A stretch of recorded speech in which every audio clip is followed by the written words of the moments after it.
Le banche mondiali tradizionali non sono altro che dinosauri in via di estinzione. Bill Gates, l'imprenditore che ha fondato Microsoft, la vede così. Lui, il multimiliardario, a capo di un impero più capitalizzato di UBS. Ma davvero le banche spariranno? Oppure diminuiranno solo di numero ma diventando dei colossi con i piedi d'argilla? O forse le istituzioni bancarie, così come le conosciamo, si trasformeranno soltanto e in futuro saremo noi a doverci adattare? Io sono arrivato preparato, attrezzatura tecnica aggiornatissima, armi in ordine, all'avanguardia e passamontagna per un tocco più nostalgico.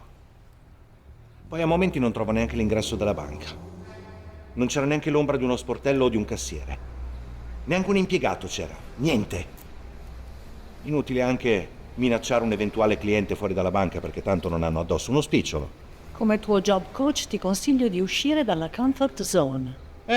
Come no? Ho provato a riqualificarmi. Se fossi stato bravo a scuola avrei studiato informatica.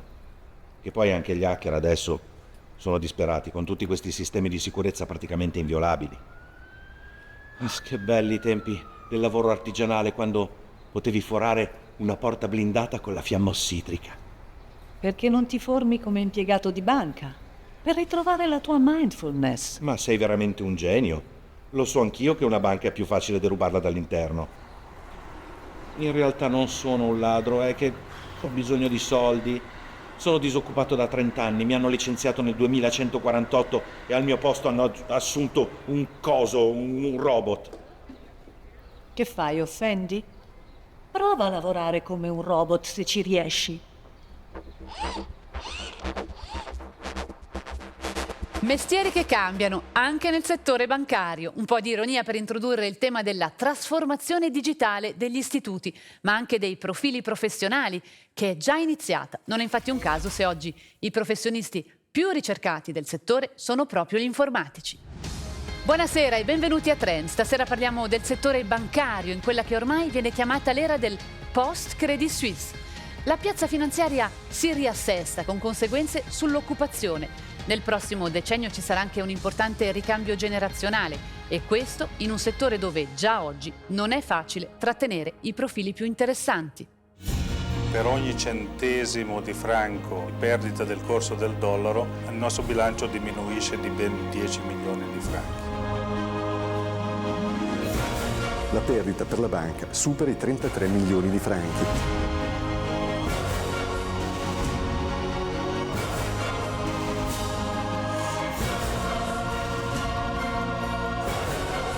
Krise ist noch nicht ausgestorben. Tutte queste banche e tante altre ancora non esistono più. Alcune sono fallite, altre inglobate o acquisite. Fatto sta che negli anni il numero di istituti di credito è diminuito e con la fusione tra UBS e Credit Suisse abbiamo visto nascere una banca extra large. Ma questo processo di concentrazione è già in atto da tempo, con una piazza finanziaria composta da sempre meno istituti, sempre più grandi. La storia stessa di UBS e Credit Suisse è un racconto più che secolare di acquisizioni di diverse banche più piccole, fino all'ultimo atto nel 2023 che ha visto l'unione dei due principali colossi svizzeri. Se guardiamo adesso l'evoluzione del numero di banche in Svizzera negli ultimi 40 anni, la dinamica appare chiara. Vediamo ad esempio che dal 1995 al 2022 il numero di banche è quasi dimezzato, mentre la loro somma di bilancio è quasi triplicata.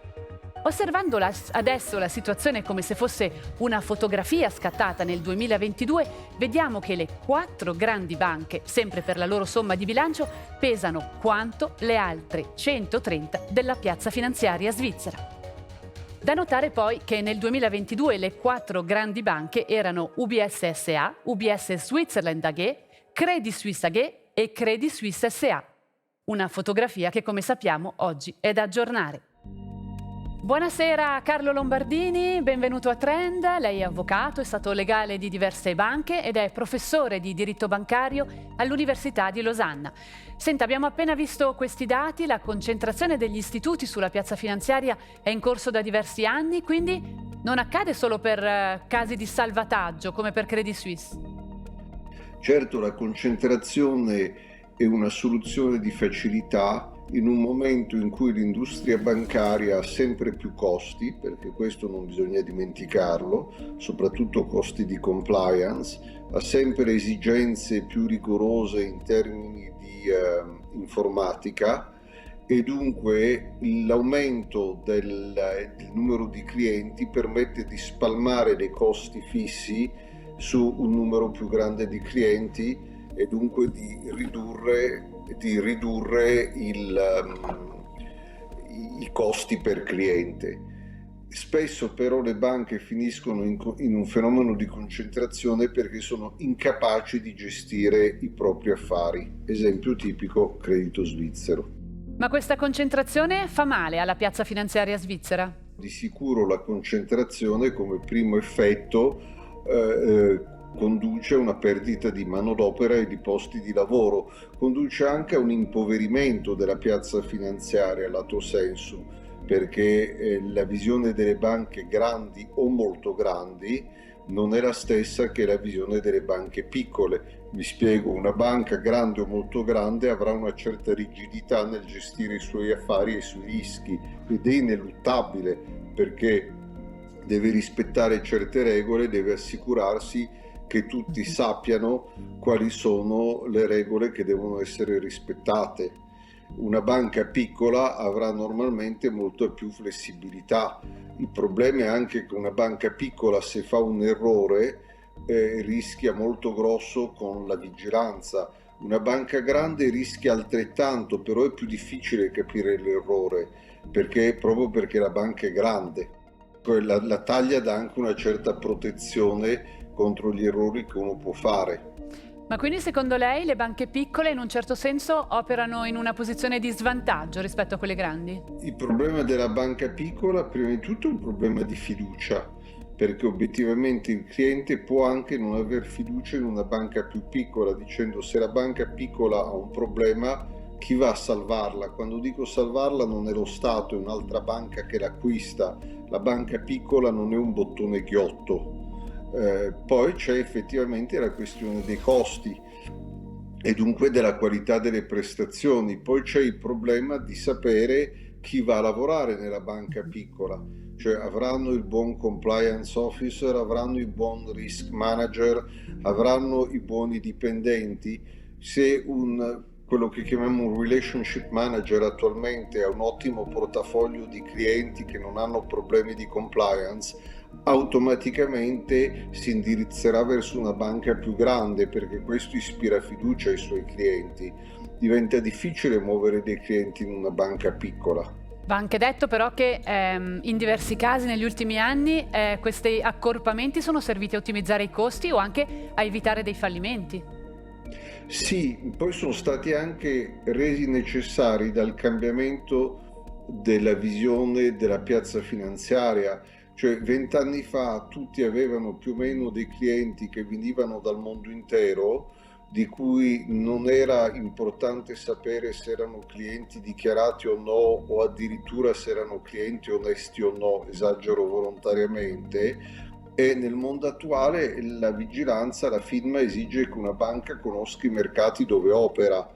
In altri termini, una banca che aveva 20 mercati, forse è meglio per lei che si concentri su 15 mercati che conosce bene e lasci cadere i 5 mercati che conosce male, che poi magari sono molto esotici o anche molto rischiosi.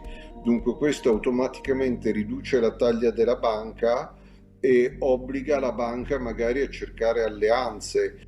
Alleanze sì, però anche rischiose. Adesso, professore, le chiedo di rimanere ancora un attimo con noi, perché proprio su queste fusioni che rischiano di trasformarsi anche in posizioni dominanti sul mercato abbiamo preparato una scheda. La vediamo insieme e poi ne parliamo. Se il mercato non è libero, non cammina. E uno degli inciampi che può trovarsi tra i piedi sono gli accordi di cartello. A fine Ottocento negli Stati Uniti si affermarono le grandi imprese e così i piccoli produttori si trovarono messi all'angolo. In loro soccorso nel 1890 il Congresso americano approvò lo Sherman Act, ossia la legge antitrust, secondo la quale la libertà di contrattazione tra venditori e acquirenti non doveva essere condizionata da accordi tra le imprese. In Europa, sempre a fine Ottocento, esistevano invece i monopoli pubblici. Quindi, se le concentrazioni e intese fra privati non ostacolavano le politiche nazionali, non si interveniva. Comunque, nel 1957, le normative antitrust sbarcarono anche in Europa con il Trattato di Roma, costitutivo della Comunità Economica Europea. Analogamente in Svizzera, la legge sui cartelli vieta gli accordi tra imprese o l'abuso di posizione dominante.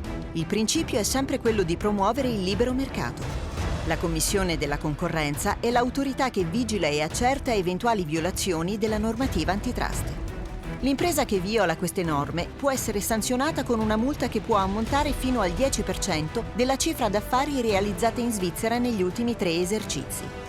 Con l'acquisizione di Credit Suisse da parte di UBS si è posto il problema dell'abuso di posizione dominante. Nell'urgenza dell'intervento è stata data la priorità alla stabilità finanziaria. È responsabile per le fusioni bancarie è la FINMA, che ora, a bocce ferme, dovrebbe esprimersi in merito.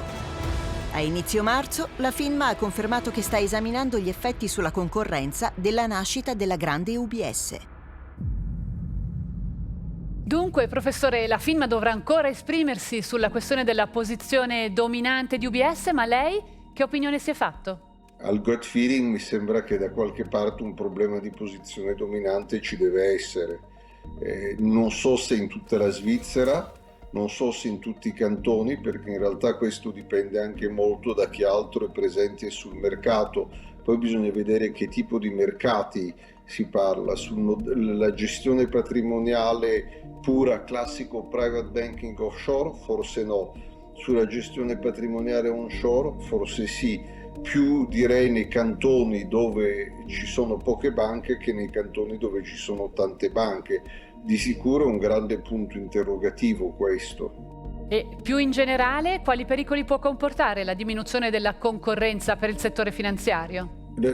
Porta come pericolo la diminuzione dell'offerta, cioè per un certo tipo di affari, se l'UBS a livello internazionale, se l'UBS non lo fa, probabilmente non ci saranno altre banche che lo fanno.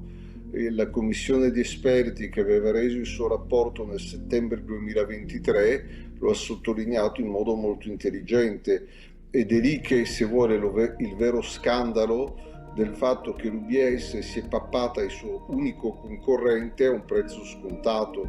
Cioè, quando uno mangia il concorrente principale, dimentichiamo la valutazione dell'equity e via dicendo, c'è un premio per questo, e qui questo premio proprio non è stato preso in conto. E vedo poi nell'attività retail o commerciale l'UBS, che ha un appetito al rischio diverso dal credito svizzero, chiaramente esce da certi rapporti contrattuali, il che può porre ai clienti delle difficoltà naturalmente. Rimaniamo ancora un attimo sulle conseguenze di questa concentrazione, perché volevamo mostrare dei dati. Professor Lombardini, rimanga ancora un attimo con noi. Queste acquisizioni si traducono anche in una minor presenza fisica sul territorio degli sportelli bancari. Nel 2022 la situazione era questa sul piano nazionale. Questi dati ci dicono che a livello svizzero avevamo una sede o filiale ogni 3.000 abitanti, invece per quanto riguarda Ticino e Grigioni avevamo una sede o filiale ogni 2.000 abitanti, e questo in linea con tutti gli altri cantoni meno densamente popolati. Qui vediamo invece l'evoluzione nel tempo. Questi sono i dati per il Ticino, e vediamo che sia per quanto riguarda le grandi banche che per quanto riguarda Raiffeisen in rosso, il numero di sedi e filiali negli anni è diminuito. Da notare che Raiffeisen, malgrado abbia tagliato di più sedi e filiali, oggi mantiene comunque una presenza maggiore, più forte sul territorio, e questo in ragione della sua storia e anche della sua identità. Oggi per taglia il gruppo Raiffeisen è la banca più grande in Svizzera dopo UBS, ma ha una struttura completamente diversa, rimasta legata ai suoi valori di prossimità.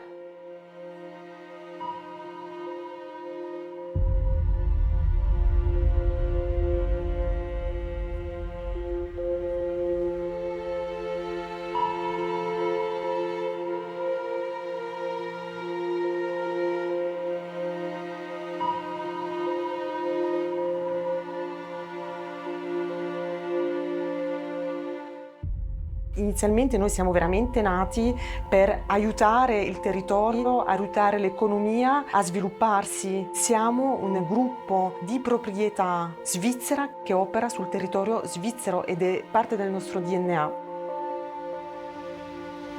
Raiffeisen è nata piccola e locale e lo spirito degli albori sembra restare nonostante le trasformazioni comunque in atto.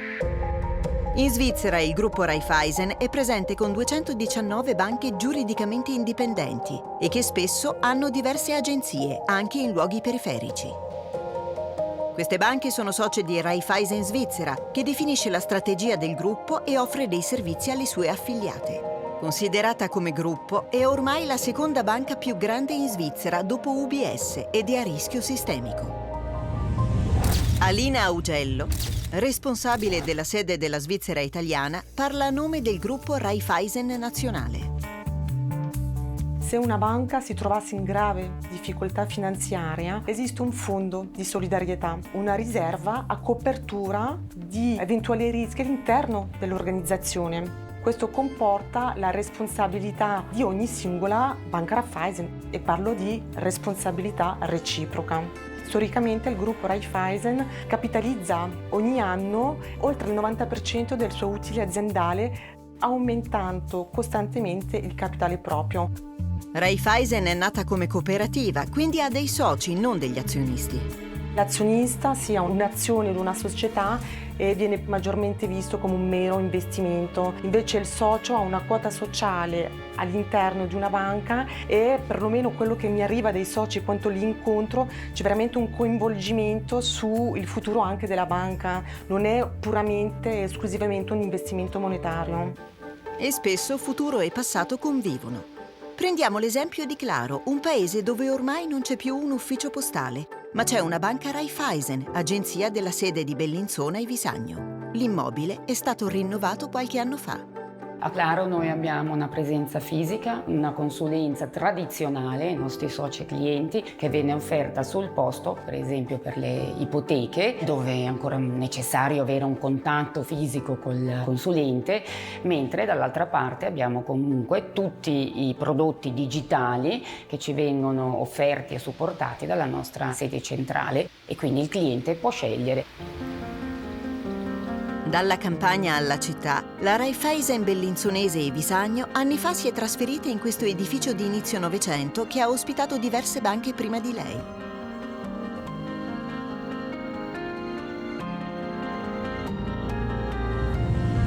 Doris Tuena, presidente di direzione, parla a nome della sede Raiffeisen bellinzonese e Visagno. Nel 1998 Raiffeisen ha deciso di offrire i suoi servizi e i prodotti anche nelle zone urbane come Berna e Zurigo. Per garantire ciò, con una presenza fisica sul territorio, l'allora banca Raiffeisen di Bellinzona, che si trovava però alle Semine, si trasferì in città, non dimenticando le proprie origini rurali e mantenendo in questa fase la presenza capillare nei tutti i paesini limitrofi con ben 6 agenzie. Fusioni e accorpamenti ce ne sono stati anche all'interno del gruppo Raiffeisen, ma l'estesa presenza sul territorio resta. Quello che invece non interessa è espandersi all'estero.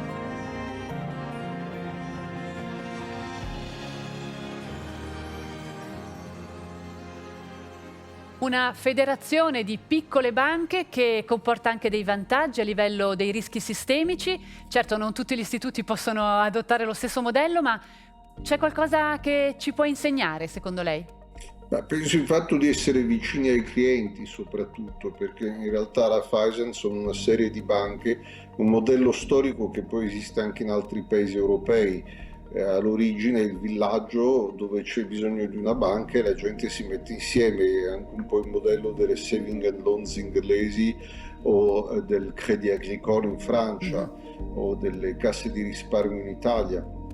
È un modello intelligente perché uno deve essere vicino al cliente e a questo punto naturalmente si tiene conto delle esigenze del cliente e non, e quello è il difetto delle mega banche, cioè nelle mega banche la banca spesso pensa che lei sa meglio del cliente quanto di cui il cliente ha bisogno.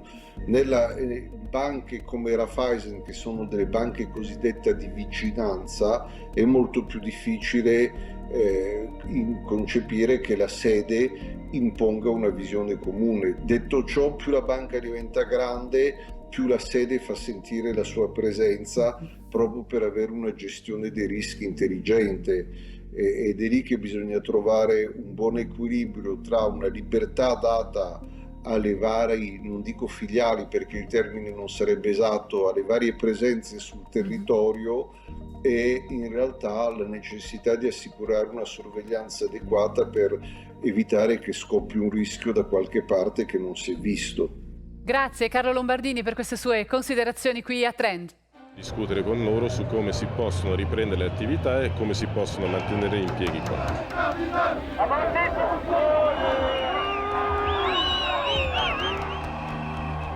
Alors c'est un sentiment premièrement d'incompréhension, de colère et de frustration.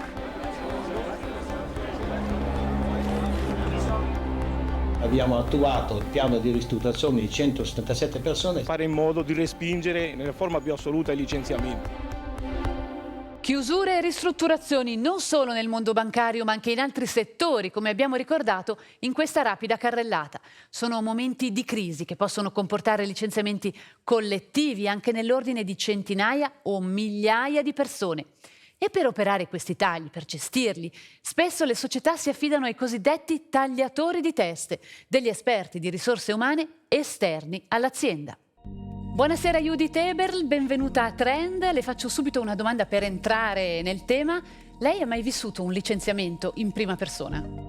Sì, l'ho vissuto, ma nella veste di responsabile. In un'azienda mi è stato chiesto di ridurre l'organico del mio team in modo importante, e questo poco dopo l'arrivo in azienda, ed è stato difficile. E in quella situazione ho capito l'importanza di avere il tempo di conoscere le persone, le loro competenze, prima di prendere una decisione, e ho anche vissuto sulla mia pelle cosa vuol dire essere responsabile in questo tipo di situazioni. Signora Eberl, la presento brevemente per il nostro pubblico. Lei è direttrice di YouEvolve e vicepresidente di HR Ticino, che è l'associazione dei professionisti delle risorse umane. Ha un'esperienza di, mi diceva, 20 anni nella gestione e nella riorganizzazione di grandi aziende multinazionali, sia nel settore finanziario che nel retail, in Europa e anche in Asia.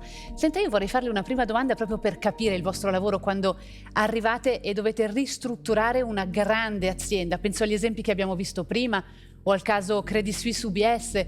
Certo, lei non potrà parlarcene, non se ne sta occupando, ma quando si arriva si deve ristrutturare e tagliare migliaia di posti di lavoro, come ci si muove? Ci si muove sicuramente con tanta cautela e con una fase di analisi. Quindi partendo dalla nuova strategia organizzativa si valutano le attività che devono essere svolte, si valuta cosa tenere in house, eventualmente dare in outsourcing, si valutano le competenze necessarie, anche quante risorse servono, e quindi dopo questa pianificazione delle risorse poi vengono attivati dei programmi di uscita e anche di supporto per chi rimane in azienda. Questo è il primo elemento. Il secondo è legato alla cultura organizzativa, perché chiaramente un'azienda A che si integra con l'azienda B crea di fatto una cultura nuova C, e in questo senso è un processo che va accompagnato. E ovviamente poi l'altro elemento è anche gestire la comunicazione interna. I dipendenti hanno bisogno di capire dove verge la nuova strategia, la nuova visione dell'organizzazione, e quindi comunicare in modo costante e aperto con tutti i dipendenti è molto molto importante. Quando si diminuisce il personale si rischia anche un po' di diminuire i servizi, insomma in un qualche modo c'è il rischio che facendo dei tagli poi si veda quando si fanno dei risparmi. In questo senso ci sono delle strategie? Di norma si cerca di mitigare l'impatto verso il cliente finale il più possibile, quindi generalmente si parte con una fase di efficientamento e riorganizzazione che parte dai servizi di back office per poi arrivare ai servizi di front office in un secondo momento. Questo normalmente è anche accompagnato chiaramente da una comunicazione verso il cliente molto importante, proprio per aiutarlo a capire le varie fasi di questa transizione. E poi c'è tutta la questione umana, bisogna occuparsi di chi è stato licenziato, ma forse anche un po' di chi rimane, che potrebbe sentirsi fragilizzato in questi periodi di transizione. Assolutamente sì, è importantissimo occuparsi di tutte le persone che lasciano l'azienda, le persone che rimangono, perché soprattutto nella fase iniziale c'è molta incertezza e questa incertezza va gestita, quindi da un lato sì prendersi il tempo a fare le dovute analisi e valutazioni, dall'altro evitare che questo tempo venga protratto. Questo è un elemento. L'altro elemento è fare attenzione che le persone, i talenti dell'organizzazione non lascino in questa fase di incertezza, che si orientino verso altre esperienze professionali, perché questo genera ulteriore destabilizzazione. In tutto questo le risorse umane hanno un ruolo importantissimo di accompagnamento, proprio la funzione interna, per aiutare i responsabili a seguire questo processo di trasformazione verso la nuova strategia organizzativa. Grazie mille Judith per queste sue considerazioni a Trend. Grazie a lei.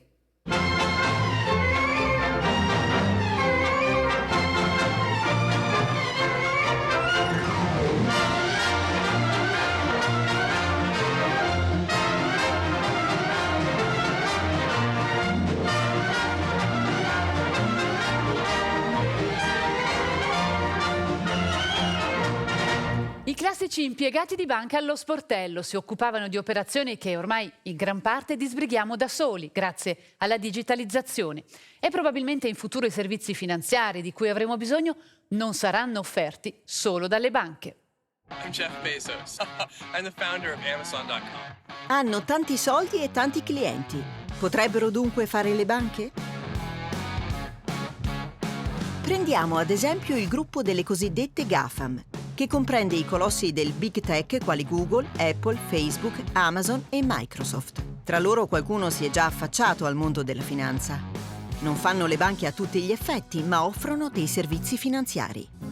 Now you can use Cash to shop for millions of products. Amazon Cash makes it possible. Possiamo citare Amazon Cash, una sorta di carta di debito che si può ricaricare approfittando di un bonus del 2% per acquisti sulla piattaforma. Non che mancassero metodi per spendere online, però questo sistema permette ad Amazon di non accollarsi commissioni, come avviene invece con le tradizionali carte di credito. Sempre nell'impero di Jeff Bezos c'è Amazon Lending. Attivato nel 2011 negli Stati Uniti, Gran Bretagna e Giappone, eroga prestiti ai suoi fornitori di prodotti e servizi. Il negozio più grande del mondo ha informazioni sui propri fornitori e clienti che le banche si sognano. Sa quali prodotti sono più popolari grazie alle recensioni o alle ricerche di prodotto su internet. E conosce i cicli di inventario e i bilanci dei propri partner. Introducing the new Google Finance. Il motore di ricerca Google, invece, nel 2006 ha lanciato Google Finance. 2 anni dopo ha aggiunto le pubblicità. Gli fa concorrenza Yahoo Finance. Sono siti che offrono informazioni finanziarie selezionate sulla rete, ma che non possono spiegare come operare in pratica sui mercati. Comunque, forniscono una sorta di cassetta degli attrezzi per investimenti fai da te, che già ora si possono fare con un normale e-banking. Allora diremo presto addio alle banche? Forse non ancora, o non qui.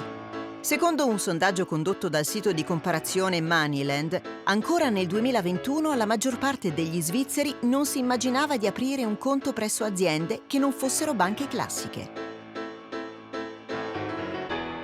Nuovi attori sul mercato significano nuove opportunità di lavoro nel settore finanziario, opportunità che magari riusciranno a compensare le perdite subite negli anni, come vediamo dai dati, questi dati raccolti da Swiss Banking, l'associazione bancaria svizzera. Questo è l'andamento del numero di dipendenti a tempo pieno nel settore bancario. Dal 2012 è stata una costante erosione di impieghi con una leggera inversione di tendenza negli ultimi 3 anni. In Ticino negli ultimi 10 anni si è perso circa 1 migliaio di posti di lavoro a tempo pieno, con una sostanziale tenuta però dal 2020 al 2021. Buonasera Natalia Ferrara, benvenuta a Trend. Abbiamo appena visto questi dati sugli impieghi del settore. Con l'acquisizione di Credit Suisse da parte di UBS diminuiranno ancora. La Maxi Banca ha sempre parlato di 3.000 posti di lavoro in meno. Lei conferma, la cifra è sempre questa? La cifra è sempre questa, per certi versi per fortuna, purtroppo naturalmente queste persone, ogni singola persona toccata dovrà cercare un nuovo impiego e sarà un percorso difficile. La presento brevemente per il nostro pubblico. Lei è avvocato, è stata procuratrice pubblica qui in Ticino per i reati economico-finanziari ed è direttrice nazionale dell'ASIB, l'Associazione Svizzera degli Impiegati di Banca. Senta, per tornare proprio al caso Credit Suisse e UBS, sembrerebbe che sia creato un po' un fuggi-fuggi dei profili più interessanti, più ambiti. E invece per quanto riguarda tutti gli altri, secondo lei il mercato del lavoro riuscirà a riassorbire così tanti licenziamenti? È una situazione delicata perché effettivamente molte sono le persone partite da Credit Suisse, alcune anche da UBS, quelli che riuscivano più facilmente a trovare un nuovo lavoro. Per gli altri è più complicato, le persone che sono rimaste, che man mano riceveranno questa comunicazione, faranno un po' più fatica. Oggi ci sono molte posizioni aperte in Svizzera, purtroppo il profilo di chi perde il lavoro non è lo stesso che viene cercato dai datori di lavoro per un nuovo impiego, non è semplice. Adesso volevo guardare con lei un dato sulle nuove possibilità che si stanno aprendo anche nel mercato del lavoro. La vediamo qui dietro e l'agenzia Universum ogni anno organizza dei sondaggi per capire quali sono i datori di lavoro più interessanti, più attrattivi, e in questo caso a rispondere sono stati studenti di management e studenti di economia, e vediamo che già da diversi anni UBS non è più al primo posto, è seconda dietro Google, e addirittura Credit Suisse era storicamente al terzo posto e dopo il crash è scesa al 13°. Insomma, lo abbiamo visto nella scheda prima, lo vediamo adesso con questa lista. Secondo lei questi nuovi datori di lavoro sono un'occasione, un'offerta importante per il personale del settore finanziario? Certamente, ma solo per alcuni profili estremamente specialistici, non solo nell'ambito informatico, anche nell'ambito legale o delle risorse umane. Non sono uno sbocco per tutti, non a caso rispondono positivamente le generazioni più giovani, più dinamiche, per persone con un lungo stato di servizio in banca. Difficile, non è quello lo sbocco? Non è questa la strada. Adesso volevo arrivare un po' alla piazza finanziaria ticinese con lei, con la concentrazione delle banche, non solo il caso Credit Suisse, ma in generale la concentrazione che si è vista negli ultimi anni. La piazza finanziaria sta diventando più piccola, forse anche un po' più omogenea, meno internazionale. Questo secondo lei che ripercussioni ha proprio dal punto di vista degli impieghi? Dobbiamo fare attenzione perché la piazza finanziaria ticinese ha perso circa il 30% dei suoi posti di lavoro e sono posti che non si riescono a ricreare. Una volta persi, sono persi per sempre. E cosa succede? Che tutte le posizioni più importanti di controllo, di responsabilità sono oltre Gottardo o addirittura all'estero. Questo ci rende più piccoli e più si diventa piccoli, più si diventa trascurabili. Una piazza finanziaria non è solo alcune banche in una bella piazza, deve fare sistema e qui dobbiamo davvero rimboccarci le maniche. Ma quindi cosa si dovrebbe fare? Accesso al mercato, non solo quello italiano, formazione delle persone in età, una riqualifica. Non abbiamo solo giovani, abbiamo tanti ultra cinquantenni in Ticino, e fare un pochino più squadra. Quindi tra i vari attori della piazza finanziaria bisogna avere la stessa unità di intenti. Quindi una strategia anche per un settore che si contrae. Infatti il settore si contrae, ma le banche assumono anche e formano, soprattutto si preparano al forte ricambio generazionale del prossimo decennio. Adesso vediamo un esempio proprio su questo e poi ne parliamo.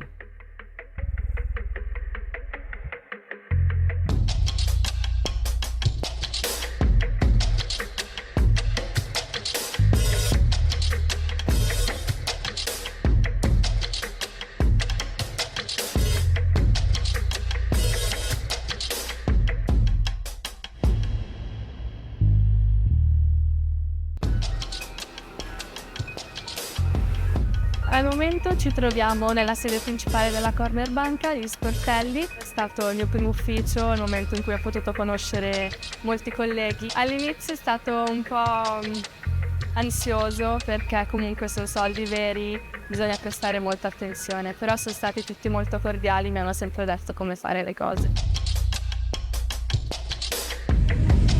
Yeta Aslani è al secondo anno dell'apprendistato come impiegata di commercio, ramo banca.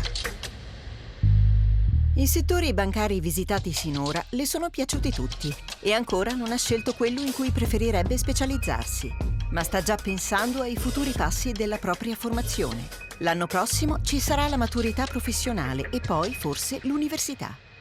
Sicuro non vorrei fermarmi perché finirò l'apprendistato molto giovane e penso che la banca offre veramente tante possibilità che non vorrò perdere.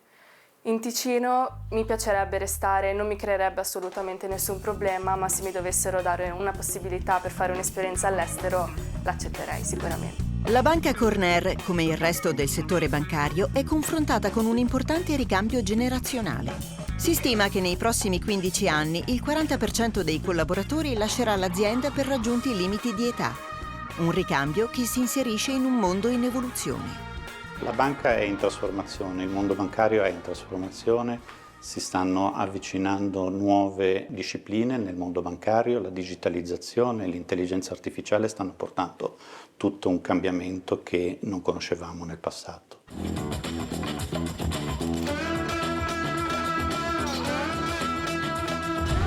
Cristian Torriani è capo delle risorse umane della Corner Banca. Non cerchiamo più solo profili economici e finanziari, cerchiamo matematici, cerchiamo storicamente informatici e cerchiamo in questi campi gente che porti la propria esperienza, le proprie conoscenze anche basilari nel mondo dell'intelligenza artificiale, nel mondo dei canali digitali, perché la banca si sta approcciando ormai da anni verso questi modelli di vendita. Un'altra sfida è quella di trattenere il personale qualificato, poiché nel settore bancario si registra spesso un forte turnover. Per quanto ci concerne parliamo di una cifra inferiore al 10%, il che è forse straordinario nel mondo bancario. Le ragioni per cui questo dato rimane a questi livelli è probabilmente dato dalle condizioni quadro che riusciamo ad offrire, postazioni di lavoro interessanti per i collaboratori, una possibilità di formazione interessante per i collaboratori, al di là appunto della nostra storia e della solidità che ci garantisce una continuità nell'approccio verso i collaboratori. Intanto i giovani nativi digitali si affacciano a questo settore già consapevoli dei cambiamenti in atto. Per noi giovani questo cambiamento non susciterà grandi differenze o grandi influenze su di noi, perché noi siamo nati e cresciuti con la tecnologia, quindi bene o male ci ha seguiti dalla nascita. Il contatto non mancherà sicuramente coi clienti, perché sanno sia oggi che nel futuro che potranno contare sulla banca. Un aspetto che probabilmente cambierà saranno le formazioni professionali, come per esempio gli sportelli, magari cambierà il metodo di far vedere lo sportello. Io stessa in prima persona l'anno scorso l'ho visto, penso che sia un ufficio fondamentale, quindi non penso che chiuderanno, non penso che eviteranno di fare formazione allo sportello. Nonostante la digitalizzazione, anche in futuro le banche avranno ancora bisogno di persone e le persone delle banche. Signora Ferrara, ci saranno sempre posizioni aperte, ma secondo lei si formano abbastanza persone o si tende piuttosto a rubare i profili interessanti alla concorrenza in questo settore? Allora, si formano ancora persone, ma ultimamente va molto di moda, l'abbiamo visto anche dopo il tracollo di Credit Suisse, rubare profili già formati, che peraltro è molto costoso per i datori di lavoro, perché chi si sposta e viene assunto da un nuovo datore di lavoro normalmente lo fa anche per avere migliori condizioni e un miglior salario, quindi investiamo, formiamo le persone. Attualmente però l'apprendistato come impiegati di commercio è nettamente il più gettonato in Svizzera. Sembrerebbe però che in futuro le banche cercheranno soprattutto degli informatici. Secondo lei questo sarà un problema? Io credo che non valga solo per le banche. Io mi chiedo se davvero la formazione di impiegati di commercio sia quella che oggi dà gli strumenti migliori ai nostri giovani e alle nostre giovani per affrontare il mondo del lavoro. La mia risposta è piuttosto negativa, credo che si possa fare qualcosa di diverso, qualcosa di un po' più attuale e non solo per le banche che effettivamente cercano sempre più profili specialistici e non solo in ambito informatico, ma davvero un altro tipo di formazione. Ma per esempio? Ma ad esempio penso al fatto che abbiamo una grande carenza sulle lingue in Ticino e in tutta la Svizzera e nell'apprendistato di commercio non è sicuramente il primo a tu. O anche le cosiddette soft skill, che sono estremamente importanti ma che non necessariamente rientrano in questa formazione che viene definita di base ma che poi in realtà non dà davvero tutte le basi per entrare nel mondo del lavoro. Quindi è un po' peccato perché abbiamo molte persone formate in quell'ambito che si sono impegnate ma non si traducono in altrettanti posti di lavoro, e al contrario abbiamo degli ambiti come quello sociosanitario per cui non abbiamo personale formato, quindi forse una riflessione va fatta. Grazie signora Ferrara per queste sue considerazioni a Trend. Grazie a voi. Le banche si trasformano, ma cambierà davvero tutto? Le transazioni finanziarie saranno completamente digitali oppure il caro vecchio contante continuerà a tintinnare nelle nostre tasche? Ce lo racconta la nostra rubrica Ecomostri, curata da Sabina Zanini.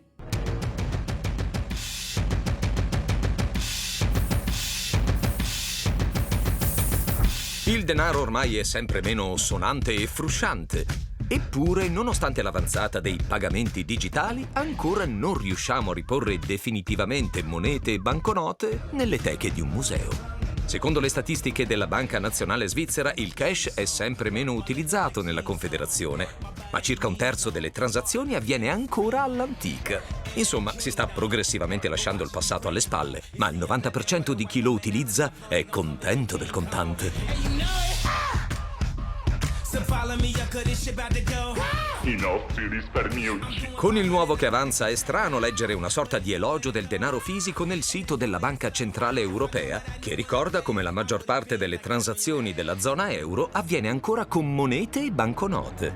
E così la BCE ci elenca i pregi del contante. Funziona anche quando non c'è elettricità. Negozi e ristoranti non possono rifiutarlo e non si pagano commissioni. Ieri ciò, questo è pronto. Tenete, pigliate, godete. Protegge al massimo la privacy, visto che non sparge in giro nostri dati personali. Infatti, i criminali adorano il cash nonostante il suo ingombro. Il contante visualizza le nostre spese e ci impedisce di spendere soldi che non abbiamo, come avviene con le carte di credito. Il contante è una riserva di valore. Sono soldi che se non li investi, almeno non li perdi. Attenzione, tasso attivo, tasso passivo, capitale, no? La mano è più veloce dell'occhio. Attenzione, tasso passivo, tasso attivo. Attenzione, signor Brignone. Infine, il contante contribuisce all'educazione finanziaria dei bambini, almeno finché anche la fatina dei denti non pagherà con Twint. La digitalizzazione dunque incombe anche sul settore bancario, ma non fa meraviglia. Cambia il modo di lavorare in banca, ma cambiano anche gli equilibri del settore, che si sta riassestando. Sempre meno istituti, ma più grandi. Alcuni di rilevanza sistemica e forse tanto grandi da mettere in pericolo la libera concorrenza. Quale spazio rimarrà per le piccole banche radicate sul territorio? E domani dove lavoreranno i professionisti della finanza? Informatici e big tech. Chi saranno i nuovi protagonisti del settore? Vi lasciamo con queste domande. Grazie per aver seguito questa puntata di Trend e arrivederci a mercoledì prossimo.